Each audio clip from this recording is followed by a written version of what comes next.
Hariom students, स्वागत है आपका free study bye Lodhi sir के यूट्यूब चैनल में।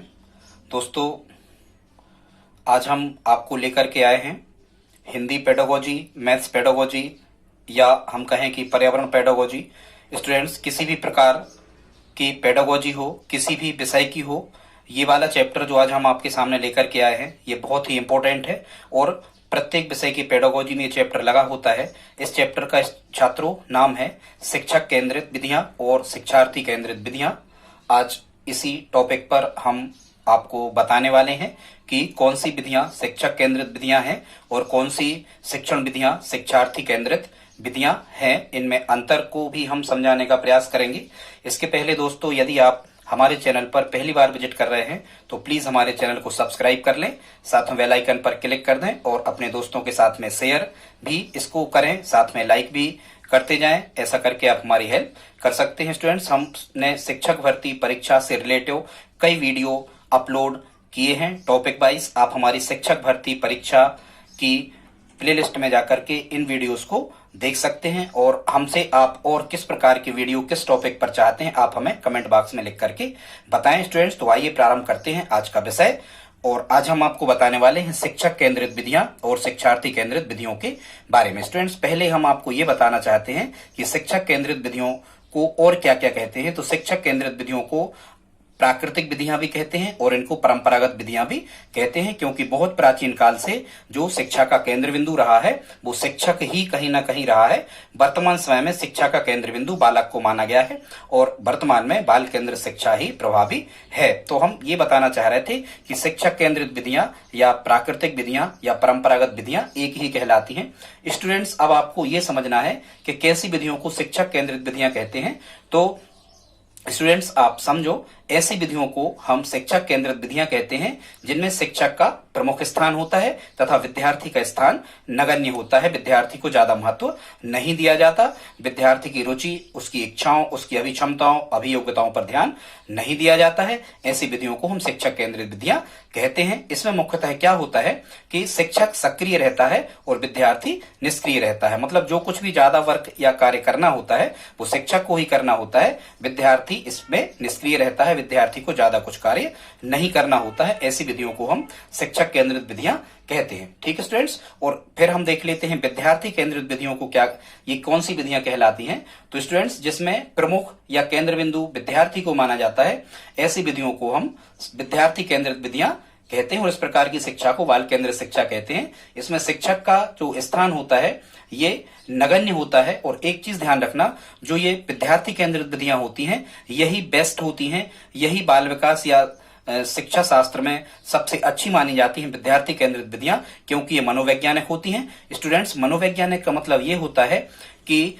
जिसमें मतलब ऐसे कुल मिला के हम इस प्रकार के विज्ञान को मनोविज्ञान कहते हैं जिसमें बच्चों के मन की बात को शिक्षक समझता है। मतलब जिसमें छात्रों की रुचियों, उनकी इच्छाओं, उनकी अभियोग्यताओं, उनके संवेगों का ध्यान रख के अध्ययन अध्यापन कार्य करवाया जाता है, उनको हम विद्यार्थी केंद्रित विधियां कहते हैं। तो ये जो विद्यार्थी केंद्रित विधियां हैं ये मनोवैज्ञानिक रहती हैं। और कभी यदि आपको ऐसा प्रश्न आ जाए कि वर्तमान में कौन सी विधियां प्रचलित हैं, तो ध्यान रखना वर्तमान टाइम पीरियड जो चल रहा है इसमें विद्यार्थी केंद्रित विधियां ही प्रचलित हैं। ठीक है स्टूडेंट्स, अब हम देख लेते हैं इनमें कुछ विधियों के बारे में जहां से आपको प्रश्न आता है। स्टूडेंट्स, यहां से प्रश्न कैसा आता है, तो यहां से प्रश्न ऐसा ही आता है कि आपको 4 विधियों के नाम दे दिए जाते हैं और इन 4 विधियों में से हमें यह तय करना होता है कि इनमें से कौन सी विधि शिक्षक केंद्रित है या कौन सी विधि विद्यार्थी या छात्र केंद्रित है।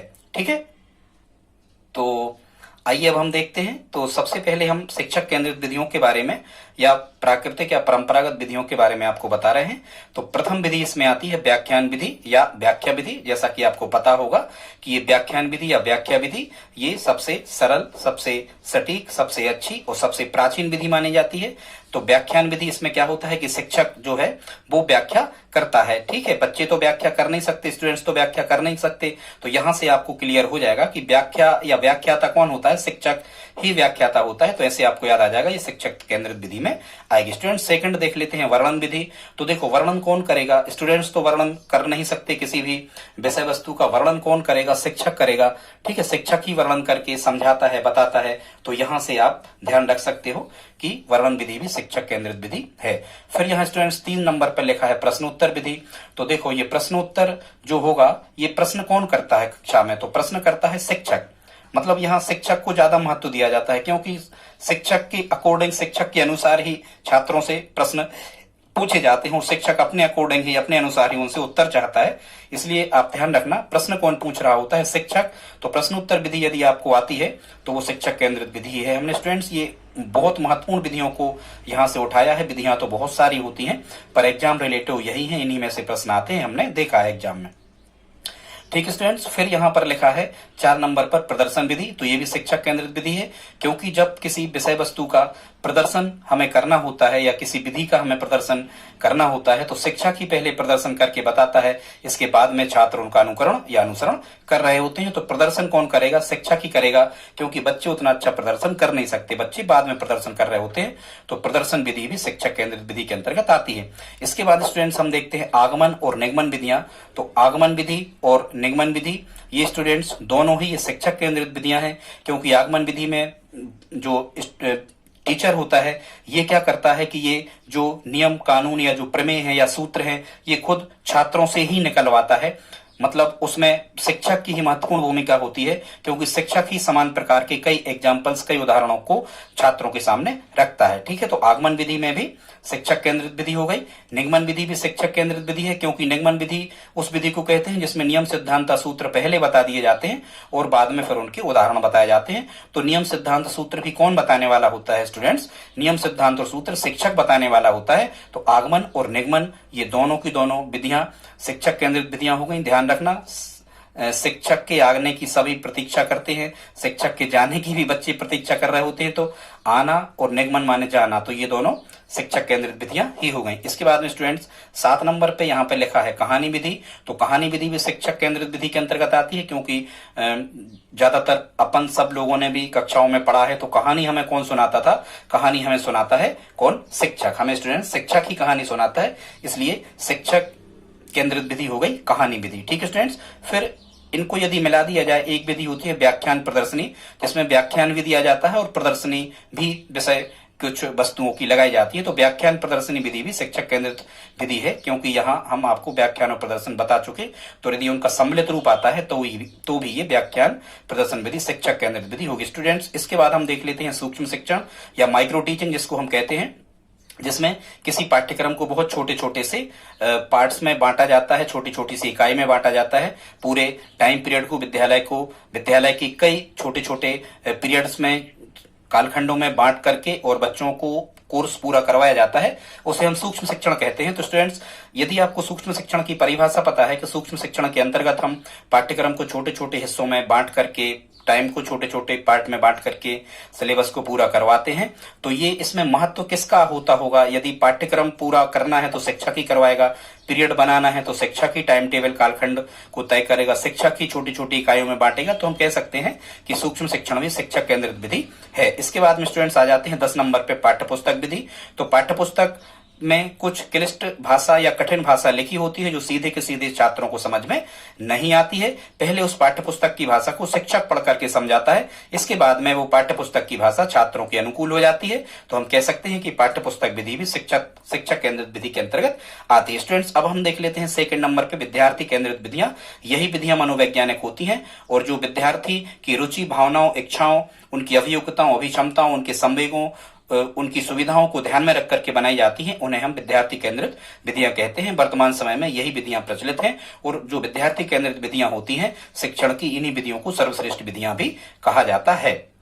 तो इसमें हम देख लेते हैं स्टूडेंट्स ऐसी विधियां जिनमें, हाँ आप समझ गए, ठीक है, अब हम आगे बढ़ते हैं। तो इसमें विद्यार्थी केंद्रित प्रथम जो विधि है ये है प्रोजेक्ट विधि। ठीक है, कौन सी विधि? प्रोजेक्ट विधि, जिसमें अब आप खुद समझो कि जो परियोजना कार्य है या जो प्रोजेक्ट कार्य है, इसमें शिक्षक तो कुछ ज्यादा, शिक्षक का महत्व नहीं होता, शिक्षक तो इसमें निष्क्रिय होता है। अपन टीचर लोग ही छात्रों को कुछ कार्ड शीट वगैरह, कुछ प्रोजेक्ट वगैरह बनाने के लिए दे देते हैं। तो इसमें ज्यादा संलग्न कौन रहता है प्रोजेक्ट बनाने में? ठीक है, विद्यार्थी ही रहते हैं, इसलिए प्रोजेक्ट विधि विद्यार्थी केंद्रित विधि के अंतर्गत आती है। दूसरा, क्रिया आधारित जितनी भी विधियां होती हैं स्टूडेंट्स, क्रिया आधारित विधियां मतलब करके सीखने पर आधारित, करके सीखना, क्रिया आधारित मतलब जिनको हस्तशिल्प या क्राफ्ट एजुकेशन के अंतर्गत रखा जाता है, गांधी जी की बुनियादी शिक्षा या बेसिक शिक्षा से रिलेट हो जितनी भी विधियां होती हैं जिसमें बच्चों को कुछ न कुछ बनाना सुधारना सिखाया जाता है, ऐसी विधियों को हम क्राफ्ट एजुकेशन या फिर क्रिया आधारित विधियां कहते हैं। तो ये सब शिक्षक इसमें केवल मूक दर्शक ही होता है, जो कुछ सक्रिय रहता है विद्यार्थी, इसलिए क्रिया आधारित विधियों को विद्यार्थी केंद्रित विधियों के अंतर्गत रखा जाता है। इसके बाद स्टूडेंट जितनी भी मनोवैज्ञानिक विधियां होती हैं ये विद्यार्थी केंद्रित विधियां होती हैं। शिक्षा में मनोविज्ञान का अर्थ ही है कि हमें विद्यार्थी की इच्छाओं का ध्यान, उनकी रुचियों का ध्यान रखकर ही सिलेबस बनाना है, विद्यालय का टाइम मतलब सब कुछ फिक्स हमें करना है छात्रों की सुविधा को देखते हुए। तो जितनी मनोवैज्ञानिक विधियां होती हैं ये विद्यार्थी केंद्रित विधियां होती हैं। इसके बाद स्टूडेंट्स हम अगली विधि पर चलते हैं, अन्वेषण विधि